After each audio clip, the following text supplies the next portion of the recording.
Okay. All right, folks. Thanks for joining us today. We're going to go ahead and jump in because we want to make sure we have the best use of our time with our guest presenter, Caitlin, here. So today we're going to talk about value-based messaging and narrative strategy. As we've been working with folks and folks working in homelessness, a lot of this is about storytelling, and moving people to action to do something important by the messages that we give them. So I'm going to do a little bit of housekeeping. Cassie Westmoreland with SHG. You are muted upon entry. Feel free, although Caitlin, jump in if this is not how you want to run this, but you can come off mute as we go through. We like to have an interactive session and hear from you all. You can also add your questions to the chat box. We'll be monitoring that as we go through. And as always, this is being recorded. It will be posted on our Lyft website, so you can come back to it or share it at any time. We do also have this Academy resource page. The QR code will take you straight there. This is where we're posting all of these types of resources. So anything you see today, any worksheets we talk about today, all of that great content will be posted there. So I am really excited. We have Caitlin Johnson with us today. Caitlin spent her career working in storytelling and message-based narratives, and how to translate that into action, which, as we've discussed, is something that is sometimes a challenge for folks dealing with homelessness in Colorado. So, Caitlin, thanks for being here. We're really excited to have you. I think that's my last housekeeping stage. Just a reminder, we are in our final pillar for our Lyft framework. As Yumiko said last month, just because this is last does not mean it should be thought of last. We've seen many wonderfully funded, wonderfully built efforts fail because of a lack of intentional inputs, communication, and education. So that's where we are within Lyft. And with that, I will stop sharing and pass it over to Caitlin. Thanks for being here, everybody. Thank you, Cassie. It's great to be here. I'm going to quickly share my screen. Can folks see my screen? Yes. Great. Yeah, thank you for having me. My name is Caitlin Johnson, and I am here for you throughout this month and also beyond. As Cassie mentioned, my background is in storytelling. For 15 years. I ran a nonprofit called Spark Action, where we worked with young leaders, particularly to mix storytelling and advocacy and move people, audiences, policymakers, individuals, all sorts of groups to act. And this is really my passion. Today, I hope we can build on last month's session on the stakeholder mapping and really have some fun and dig into some questions. There'll be a little bit of presentation about some of the basics and some of the language that we're talking about, and then some hands-on time. And as Cassie said, if you have questions, please don't wait. Feel free to jump in, raise your hand, come off mute, whatever's comfortable, and we'll take this in real time. To get started in the chat, if we can just do a quick sort of, what is your biggest communications and messaging pain point? I think this is framed as communicating to skeptics, but what really is sort of hardest for you all? And if you want to just type it in the chat, and then we'll all hit send together. I think there's just a few of us, so we can, as soon as you get it in, just go ahead and hit send. I hear a lot about the incorrect stereotypes about who is homeless. Absolutely. Pervasive narratives around homelessness and public safety. Yep, absolutely. Any other pain points or things you're running into in your work? Misconceptions about homelessness and the care people deserve. Fundraising without direct access to data or process. That's interesting, Allison. We can talk about that as we go. Great. Denying, absolutely. All right, we'll keep it coming. We'll keep going through, but I'm going to jump back into the slides. To set us up, even if whether you've got a big and robust communications team, or you are the communications team, or it's someone who's wearing lots of hats, I think just something for all of us to keep in mind that's really helpful is when we think about any of our messaging, any of our communications, it really is about consistently and persistently saying the right thing to the right people at the right time. And we want to be thinking about short-term wins and also long-term victories, trying to do no harm in the long term as well. Each of these words in this definition, which comes from the Reframe Academy, full credit to Reframe Academy, is incredibly important. Consistently and persistently is the key. There's a lot of data that says when you can no longer hear yourself tell your message again or speak your values and correct misconceptions one more time, that's when your audience maybe is hearing it for the first time. We have to really be consistent and persistent. We live in this world, and we know what our solutions are and what our work is, but we can't assume that the majority of our audiences do. So we have to really continue to stay on message and get our messages out there. And it really starts with the right people. You've got to know who you're trying to reach. It can't be everyone. Who specifically are you trying to reach, and how are you reaching them? I think of right time as both, the right time when that folks are receptive, and also right platforms, right channels. How are we bringing our messages to our audiences? So just something to keep in mind throughout this conversation and all the work that we're doing, trying to make a difference. Stories really matter. There is plenty of research about this. We often will fall into the idea that, our work is important. The people we work with and on behalf of and together with are so important, and that ought to be enough. It should be. The data points that we have, they ought to be enough. They really aren't. We've got to wrap things in story, and stories really do matter. Stories, especially now in this environment that we're in, stories physically, the neuroscience of story is that they do physically light us up, literally. Neuro studies show that parts of our brain light up and activate, including when we're listening to someone tell a story. Parts of our brain activate as though we were doing those actions ourselves. It's pretty amazing. And stories make things memorable. It's great to remember a data point, but we are all much more likely to remember a story when it wraps around a data point. Information is much stickier with story. There is, if you think about an emotionally charged event we've been through, you can remember the tiniest details, like what room you were in, how the light was. Sometimes even better than you can remember what exactly was happening. And that's the power of story. It really does cement pathways that help us remember. Also connecting, generating empathy. Stories, when they are immersive, when we're listening to stories, and this is just for seconds, the data around this is that it's 6 to 10 seconds, can start to activate our parasympathetic nerve system, which means that we literally calm, start to heal, open up a bit, get through our defenses.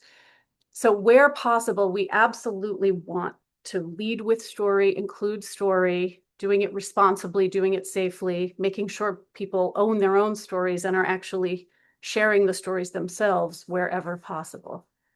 There's plenty of data, and I'm happy to share any other information with folks if you'd like it.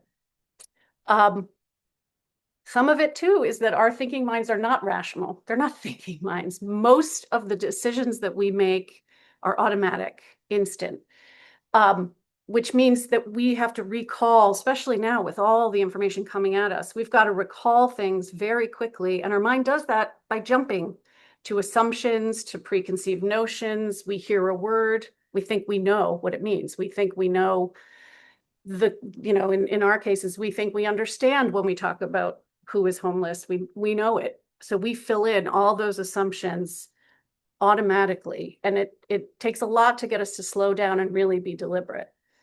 For that reason, the frames, the images we use, the metaphors, the story lenses, and the language is going to beat facts and data points every time. It's just going to, we're going to find that words we use trigger people's assumptions and their thoughts.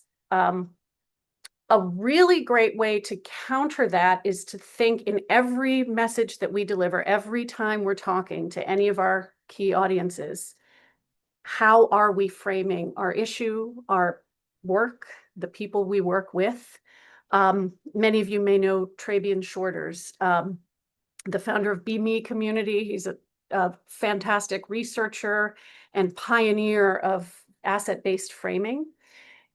This is really helpful and a great way to think about how we talk about the work we do and the communities and people we work on behalf of, and how we think about bringing folks in, especially skeptics, into our work. So I'm going to turn it over to Trabian in this recording, and let him describe asset framing. And I think for those of you, if you haven't heard him talk before, I think a lot of this will resonate with your work and some of our challenges.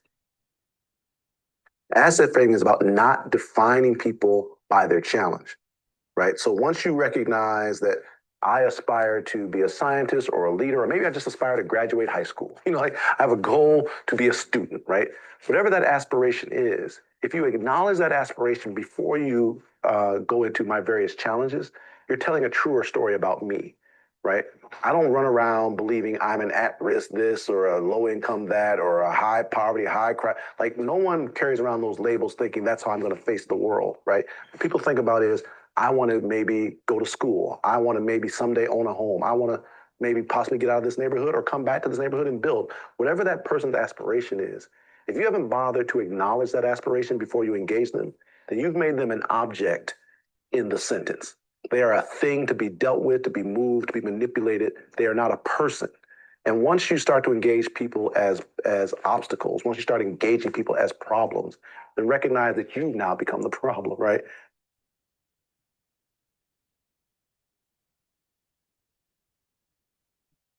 And we have some examples of that. I'm sure we can all think of examples of this in our work. And I want to pause for a second and just see if this sparks some thoughts from you. Any thoughts about language you either use or have used that maybe is more in the deficit frame area, language you've heard, language your audiences continue to insist on using, and ways that you may have already started to reframe? Can we throw some real examples in the chat or come off camera if you'd like and share some?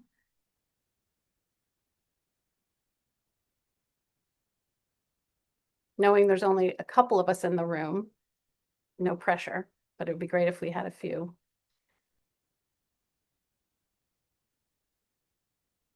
And you can see here a pretty stark and dark example of a deficit frame. People in poverty as opposed to poor people, leading with the people first, Cassie? I have one. Yes. This is Allison with City of Loveland. Hi.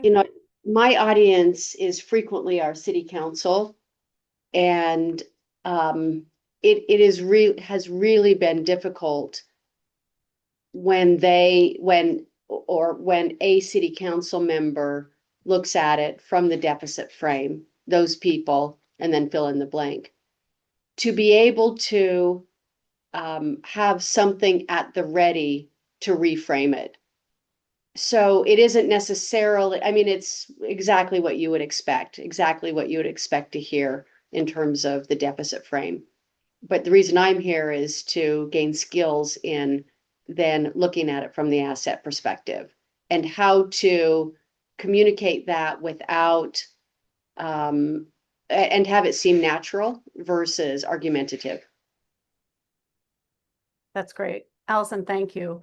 Yeah, one of the things that we'll talk about and to think about and do together. And also if folks want to come on camera, please do. This is feeling like a lecture and it shouldn't be a work, it's a session. This is a workshop. But Allison, thank you. I think being able to really clearly state from a values first perspective what it is we're trying to communicate and come up with that language to counter any of the comments that we have is one of the things we'll do. And I think having really specific examples is key.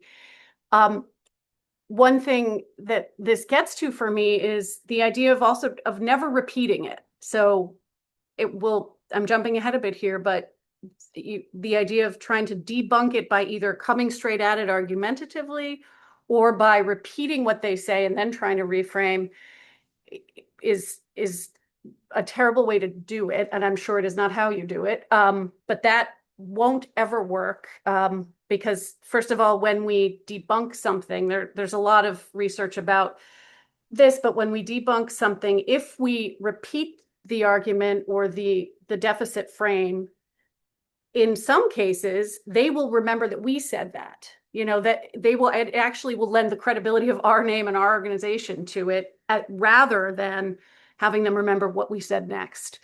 And then in the, social media world we live in, that'll feed the algorithm. So we never want to come at something by saying, this isn't true, and repeating the mis or disinformation that we're hearing.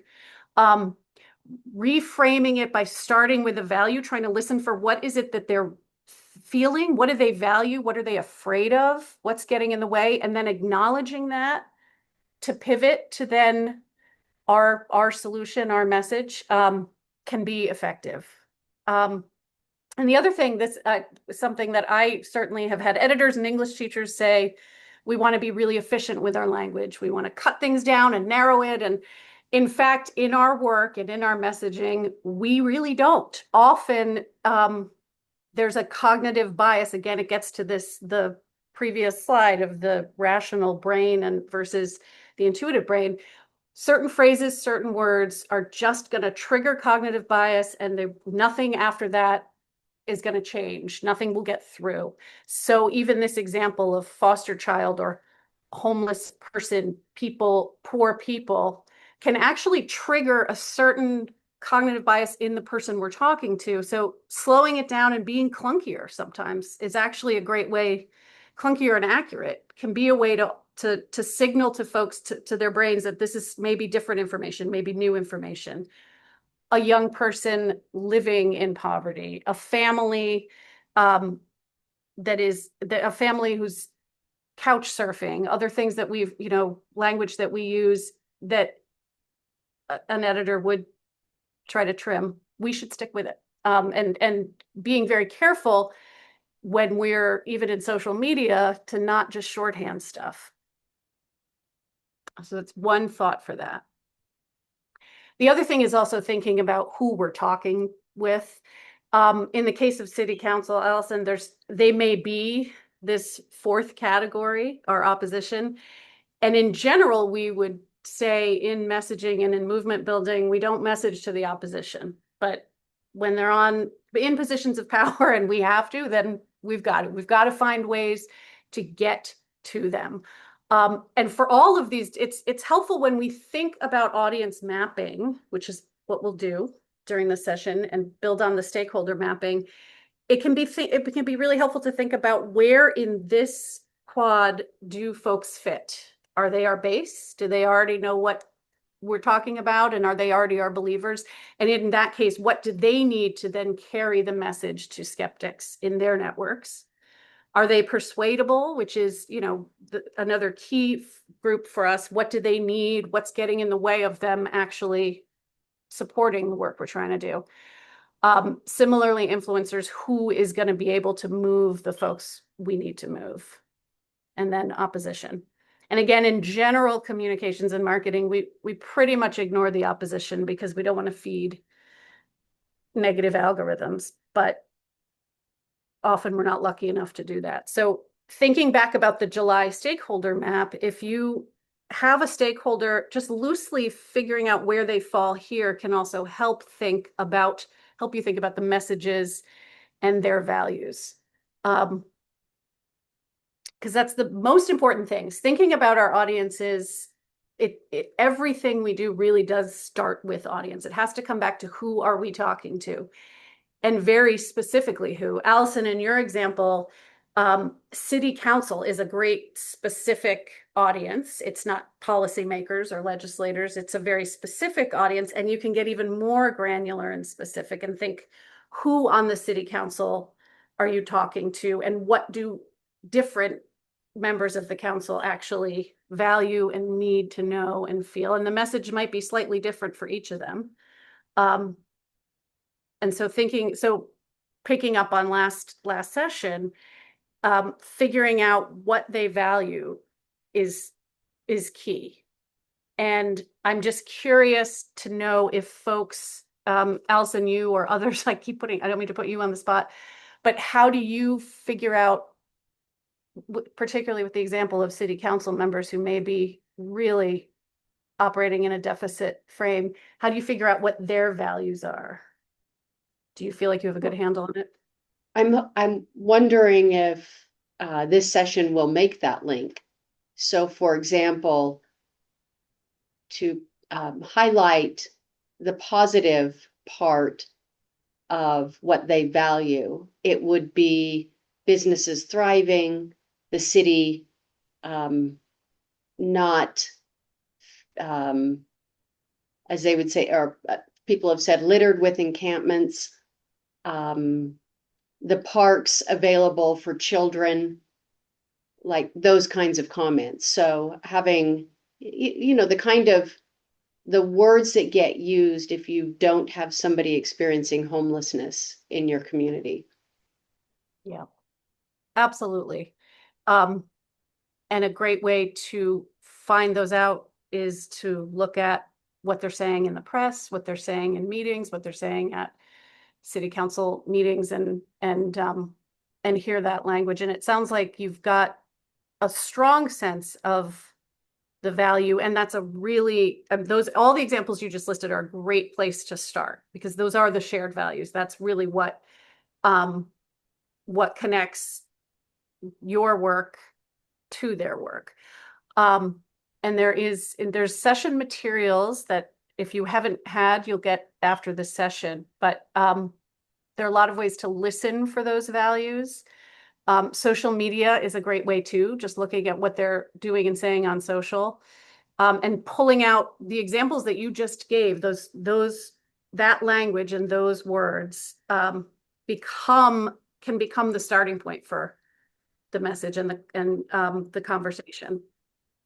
And it's sort of what we talked about earlier too, the reframe. If they're speaking from a deficit perspective and there is those people, and there's a lot of dehumanizing language, pulling out things that they have said, or getting to what they are really caring about. They want businesses to be able to thrive. They want kids to be safe in the neighborhood.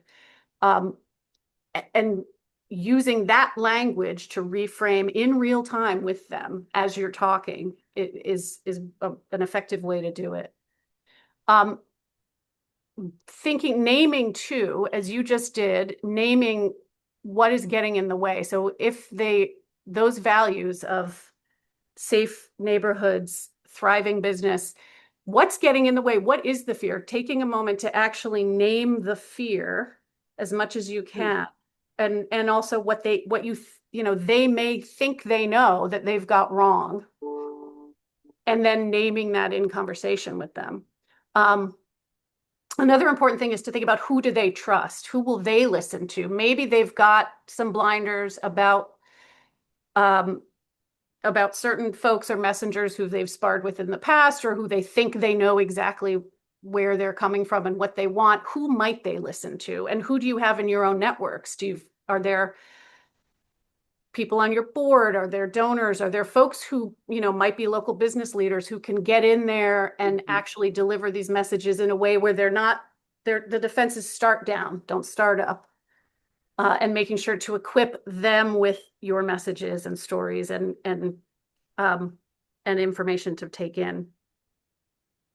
There's an example of that. The Kansas Dental Project was a project, this is now about a decade ago, but the Kansas Action for Children was working on extending oral health coverage to children, get kids covered who are on Medicaid with oral health dental coverage, and also to figure out ways to build in more supports to encourage people to go into dental health. There was a dental and oral health desert in many areas of Kansas. And one of the things they did, after coming up against policymakers at the state level, in this case, over and over again, and hearing, we'd love to do it, but we can't afford to. We'd love to do this, but we don't have the money. They partnered with Americans for Prosperity, which is a pretty unlikely ally in this space, and came up with a credentialing system that would work for folks to get support to go to graduate school and to then practice, to build the business case and to build this the industry and the workforce, and to expand access to oral and dental health care for kids. And it worked. It passed. They were able to get it through the state legislature, and it was after a couple of years of just sort of stalling out, getting close, but stalling out. So thinking about who might those folks be in our communities, who are the kind of unlikely allies, maybe might not be at the table right now, but how can we bring them to the table?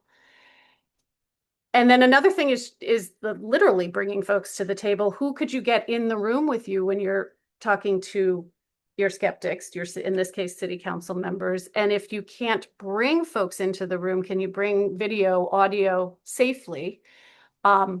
Especially if it's with people who formerly were experiencing homelessness, or folks that, who have firsthand lived expertise, being careful to do it responsibly and safely. But for any of the people that we want our audiences to hear, you can think about bringing people into the room. In this case, a group created just a visual and a little waveform and brought it in, showed it on a phone, and got folks to think about different perspectives and hearing from different voices that might not always be in the room. Caitlin, not to interrupt you, sorry. Carrie actually had their hand up a little bit ago. Oh, I can't see with the controls. That's okay. I assumed so. Carrie, not to put you on the spot, but just wanted to give you some space if you wanted to come back and ask your question or say your comment. Yes, please, Carrie. Sure. I was trying not to interrupt you, Caitlin, especially since I was on late. How rude for me to interrupt when I decided to show up late. So, not at all. Welcome. You were just talking about city council, and I don't know if this is true for all city councils. I am not super familiar with that form of government. Like, I am on one hand, but on the other hand, I'm not. I know I talk to them quite a bit and all the council members quite a bit. But what I learned whenever I came into this position a few years ago was that we have a specific council member that's dedicated to looking at community resources for homelessness. And under-resourced populations and those sorts of things. And then I was able to connect directly with that council member and have that council member attend our coalition meetings, and then get that information back to the council as a whole. Now, since we've had elections, that has changed, and she's no longer on city council, so now I have to make those new connections. But that was a really great way to have a connection and immediate input into monthly meetings into city council, for her to also give updates and be part of the solution, and share with our council. So I just wanted to share that piece. Carrie, that's a great story. Thank you for sharing it. Did she reach out to you, or did you do a little research to figure out that there was this person in this position? How did that connection? She actually reached out to me, and it was when I was super brand new in this position. So honestly, I was like, I don't really know what I'm doing. We're just going to change the world, and so she had just reached out to me, which was great. And then, able to form a really great relationship from there, and be able to share the information back. That's great. And did she tell you what kind of information was most useful for her to have, and what, what she really needed? She actually sent me a list of everything that she was asking, like basically like, what do our numbers look like? What are our successes? Like, what are deficits that we're looking at? What are like the current issues that we're looking at? Any like community-wide impacts that we can see. And I'm trying to think.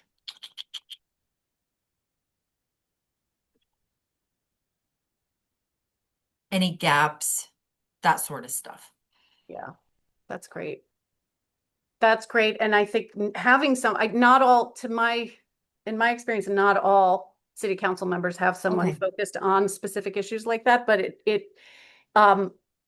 I assume that many do, especially if it's like a mayor's office, or what, depending on how the structure of the city is, there might be an agency person who is responsible. It is, even if they don't, though, folks may have a background or an interest or a personal experience we may not know about, or personal connection. And so I think it is another good reason to do the research. We've got to know who we're talking to and figure out. It's part of figuring out what they value is just looking at their background to the extent that we can, and also just talking and asking. That is great. I wonder if anyone else has experience with specifically having someone, it's sort of the dream, right? To have someone reach out to you and say, I really care about your issue and I want to bring it. Yeah. Because then you've really got a good messenger. But even if you don't, thinking about how to cultivate someone based on what cultivate someone who cares, even if it's not directly in their wheelhouse, their responsibility area. Which gets to the next, that we're thinking about doing actual mapping. We can jump into this now. We don't need to do breakouts since we're a small group, but actually, I want to share a tool that can help us think through some of this. I'm going to have to stop this share and share my screen, and I can also give you guys a link to it. Feel free to stay on camera or off, whatever's comfortable.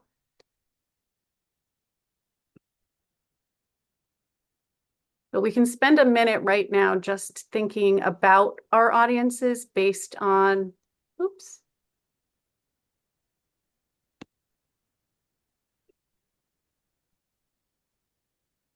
Forgive me, I'm trying to get to a specific share. Caitlin, there was a sentence on there, draft a sentence, and I wanted to capture that, what that said. On the slide? Mm-hmm. Okay, great. Let me go back to that for you and then I'll jump in.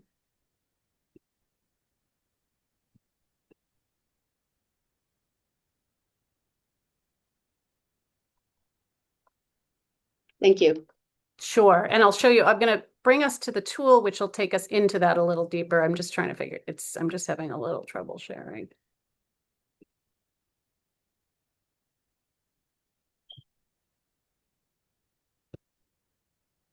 Can you see my screen?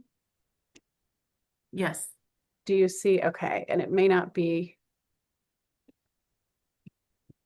very big. Okay. This is a packet I have sent to you. You all have, if you don't have it yet, with some tips basically on how to reach out and find the folks we're trying to reach, what they value, and how to start to speak to shared values to break through some of the resistance. And without going through this too much, I want to jump right into the messaging map and do this as an exercise based on the July stakeholder map that you started to build. Pick one audience, city council member, specific city council member, Allison, if possible, and make a note of who they are and what you need them to do. And what you need them to do should be as specific as possible. It can start with get on board and care about the issue, but why? Is it because they're going to vote? We need them to vote for X ballot measure or bill, or increase funding, support X, Y, or Z. What is it what specific call to action do we have? And then the next, and you can just write this down on paper now, or we can take a look at this together now, and then you'll have time to work on this over the next few weeks as we head into the messaging lab. Then jot down some of their values and beliefs. Really importantly, what do they care about? What do they know? Where are they coming from? But also, what do they think they know? What did they get wrong? What are some of the most egregious deficit-based arguments you've heard them make, or some of the things they really firmly say that are not accurate, not true, but they really think are true? Any other barriers, things they need? They need it has to be relative to their district or their neighborhood, or what are some of the other things that will help them, that can be openings for us to craft our messages? And then who might they need to hear from? And importantly, what stories might they want to hear? So we can take a moment and think about this in real time. I'll go back up to and if anyone wants to share out, we'll take just a couple minutes to jot stuff down. And I apologize that you don't have this form. Do any of you have this? Have you seen this in, okay. I can also drop a link in the chat to it. I'm going to stop my share really quickly.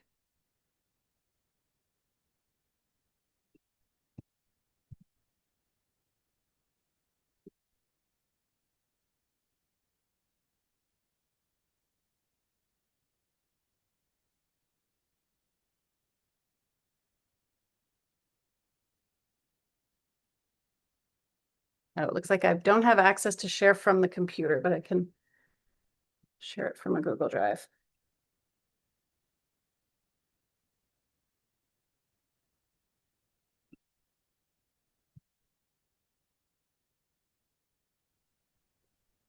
In the meantime, that doesn't look like a very quick exercise. No, it's not a quick one, but if we go through it now, just to think about where you're getting stuck, I think that might be helpful. Just where, if I agree. figuring And out who they are, or the what, or the values.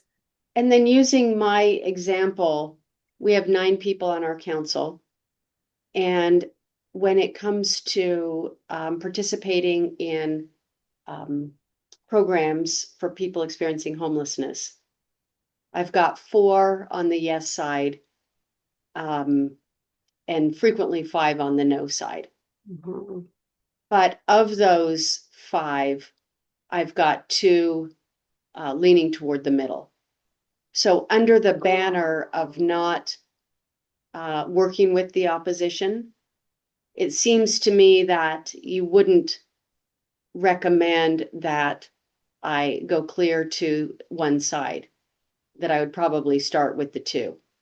Yes, yeah, if you can. If the opposition has a key decision-making role, or is somebody you absolutely have to get to, then you might need to think about ways to do that. But I still think that starting with the 2 and starting with the persuadables, if for no other reason than to have them help make the case. I mean, they may be a more credible messenger and help make the case to the opposition or the folks who are more stuck than anyone else might be. So that is what I would suggest. And I'm going to share this.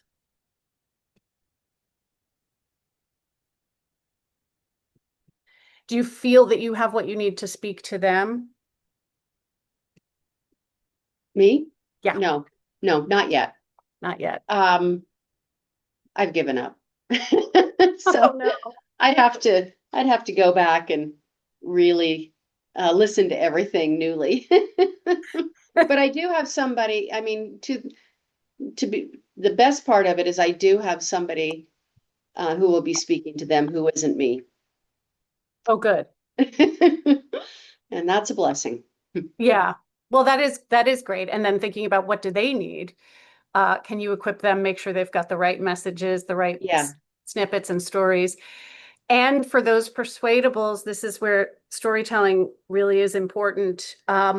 Whose voices can you get into their hands, and how is ideally with a visual, maybe an experience sheet, something that they can then take in to their colleagues, and doing it in a way that or have them come and meet and talk to somebody in person,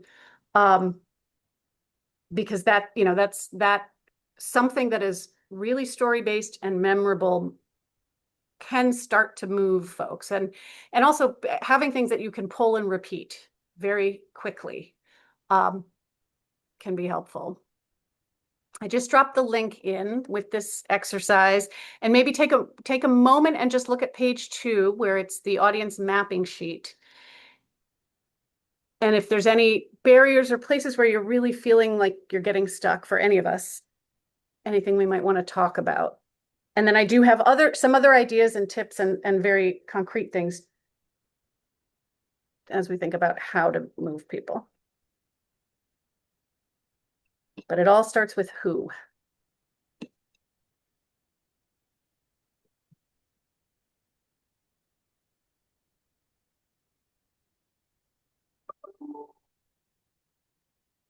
Cullen, yes, please.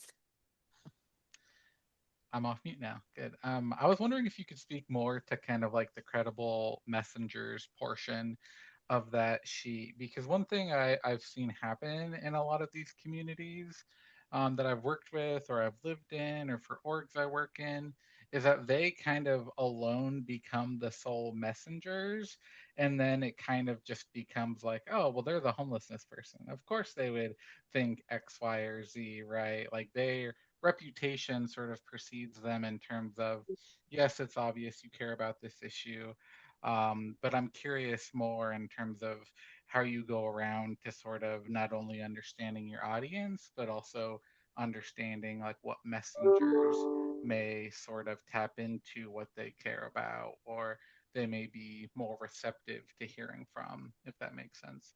Absolutely.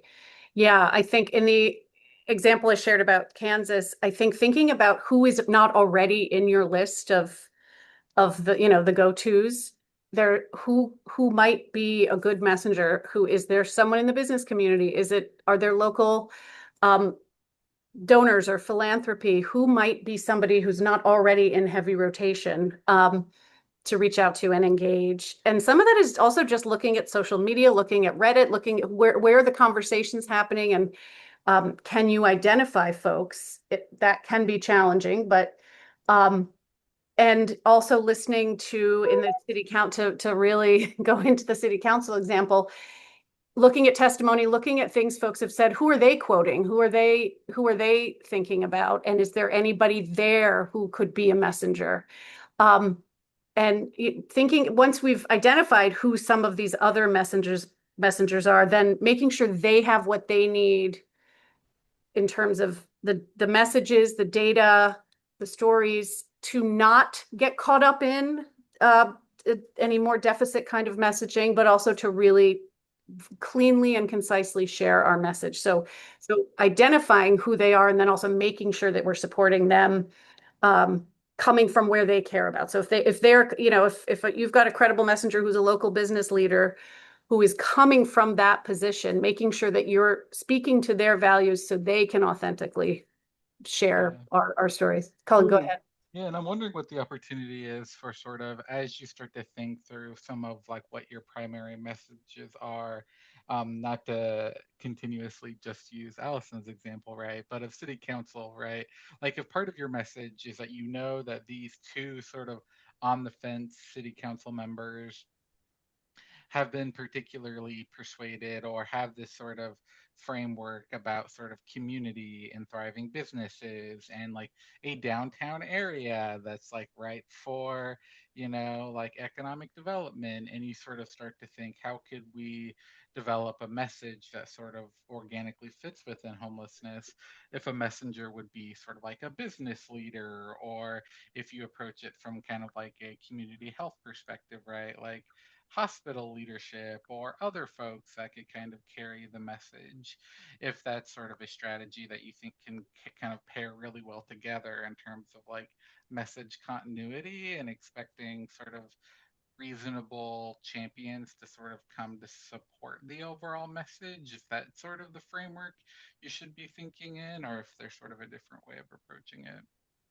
Absolutely. Yeah, I think that's a great way to do it. And um, thinking about all those folks that you named, and I'm going to jump back in because that tees up nicely the just a couple of ideas for thinking about the framework of the message itself. But have you all seen this? I'm sure you probably have, but Shift the Bay and All Home has a messaging guide. Allison, thank you for being here. Um, this is this is in the packet too, but there are some really great messaging guides just to help reframe from a values standpoint. I'm going to jump back into, I want to just talk about an idea to give to messengers or to use ourselves that can be really effective.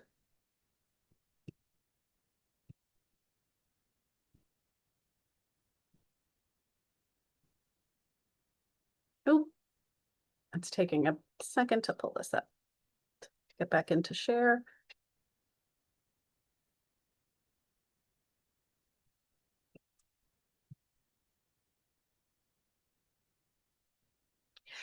one approach that can be really helpful is to flip the way we talk about our work. And this gets to what we've been discussing about starting with values, meeting people in their values, and then going from there, building from there. So we're not trying to convince them of something that they don't already care about or think about. But where do they start if they're starting with this example with a thriving community, thriving neighborhoods, a really strong downtown where people feel safe and want to spend time?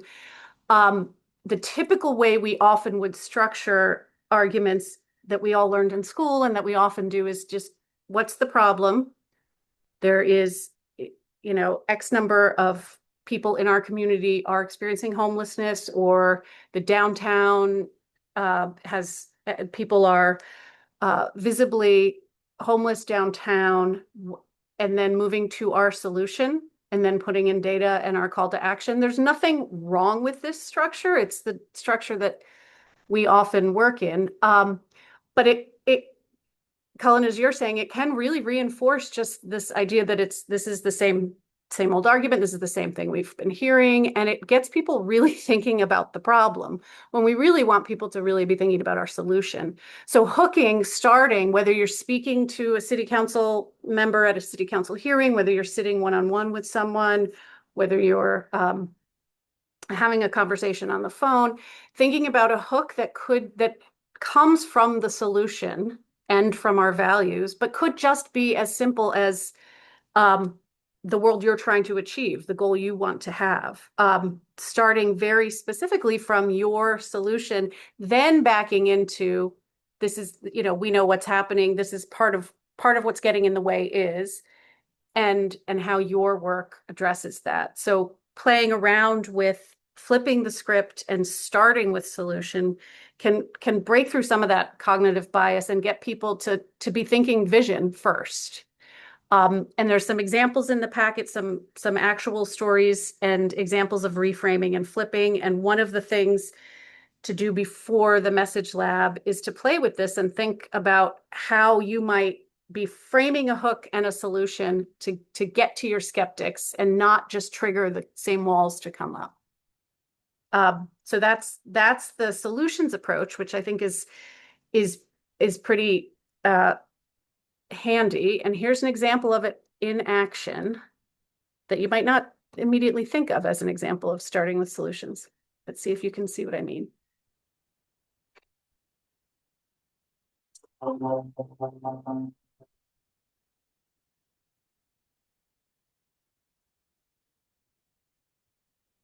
The impact of a meal goes well beyond feeding our bodies. Food can open endless possibilities for people to thrive.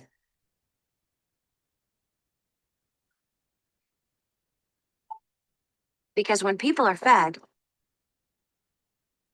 futures are nourished.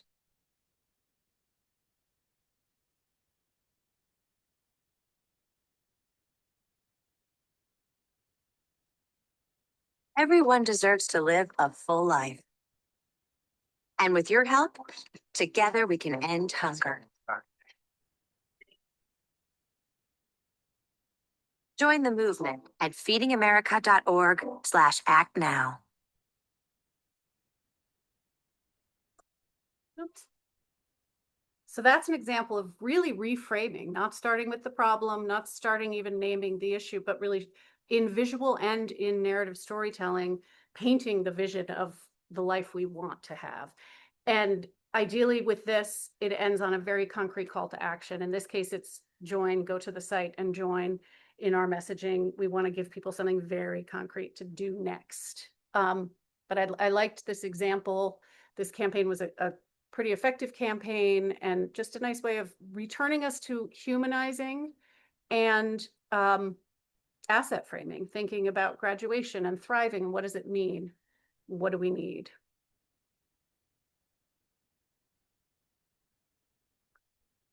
These are in the packet, so I won't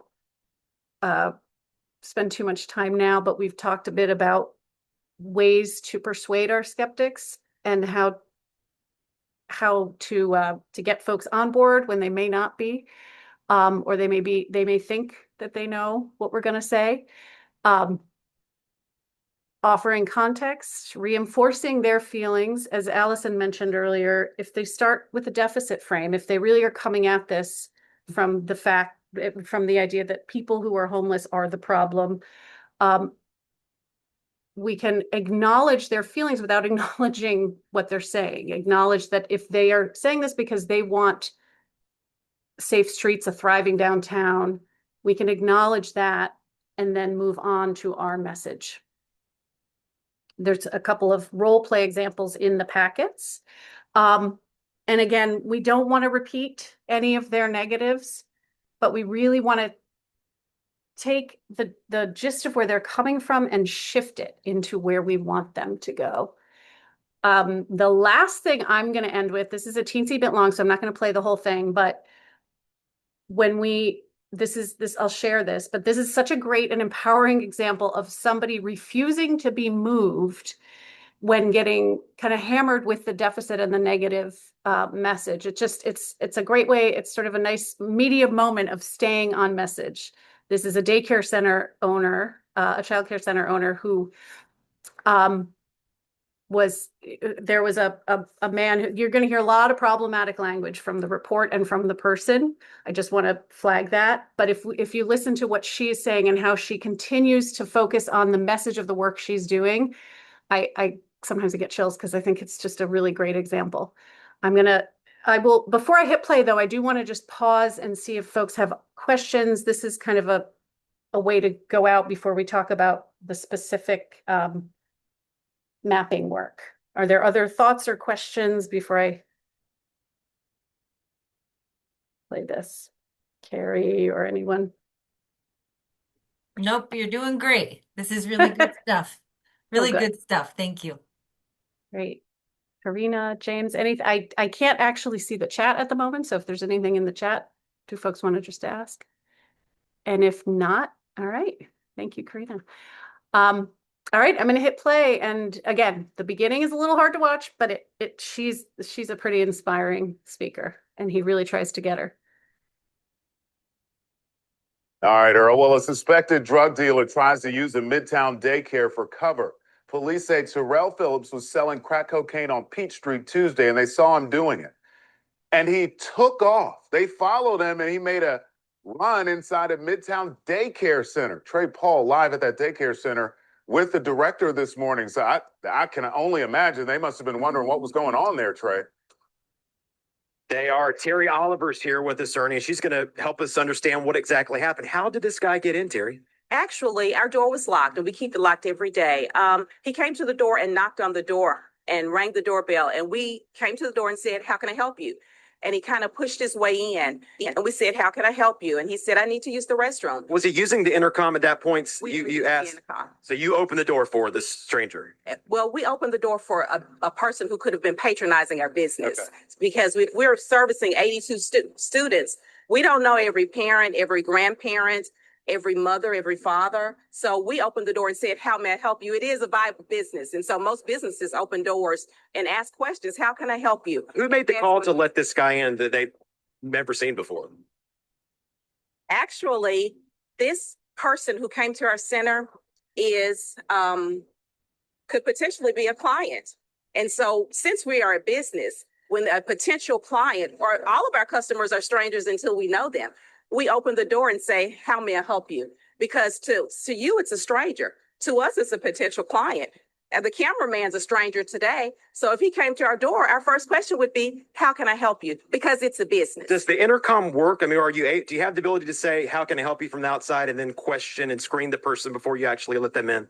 Absolutely. We do have that option. However, when someone comes to our door, we find it a little bit more welcoming to peek, just barely open the door and say, "How can I help you?" And that's what we did on yesterday. And then he pushed his way into our center, and our staff perfectly executed our plan and said, "You can't come in. You can't use our restroom." Not a child was injured. Not a teacher was injured. Our staff was perfect in the execution of our safety plan. And I'm very proud of that. Let me ask you this. Will things change now? Will you screen the person from the inside and use that intercom now versus letting them in? Will you be a little more apprehensive about letting someone actually come in the door?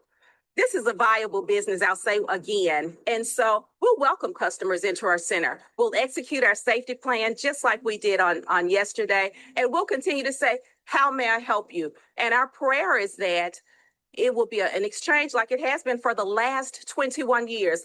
We try our best, just like any school, kind of like Sandy Hooks. I think we actually did better than that because he was actually able to get into that building and harm children. And our staff, once again, perfectly executed our safety plan.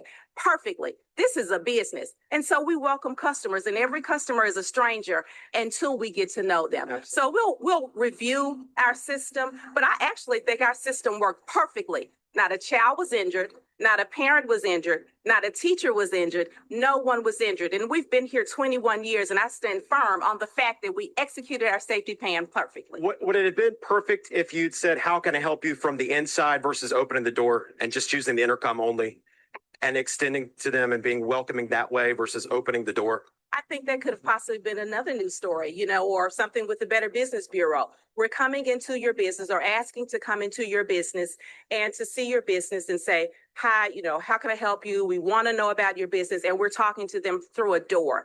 I'm not sure if that's best business practice, but what I do know is best business practice is to have a safety plan in place. We had it in place. To execute a safety plan, it was executed. To keep all of the children safe in our building, they were. To make sure that no adult was injured and no adult or child was. In the interest of time, I'm going to stop that there. And you can watch the rest of it. It goes on sort of similarly, but she does such a great job of staying on message. I hope none of us are met with skepticism that is that sort of insistent and combative, but it just is a great example of returning to her message of what the goal of her business is, what the goal of their approach was, and that they really did execute their plan perfectly. It's worth watching the whole thing because she really continues to just be on message and pivot. And one thing I hope we can all take away from that is just the idea of responding, but pivoting and bringing it back to what you want to convey. And let me get back to the slide. It's just an altogether kind of a good example. All right, Earl. Well, let's suspect. Oops. There we go. I invite you, if you'd like, to just throw something in the chat if you have questions or thoughts or things to dig into. And I know that we're at time, but you will have the audience worksheet and the values mapping. Time for the next couple of weeks to work through this together with folks in your group. And then on August, and there'll be office hours, those are listed, the time and dates are listed on the Lift Academy site. Please feel free to join. Feel free to reach out to me if you want to connect or go deeper and ask any questions and brainstorm together. I'm available, happy to connect. And then on the 27th, there will be a chance to bring a message that you've worked through your template and kind of stress test it together. So thank you.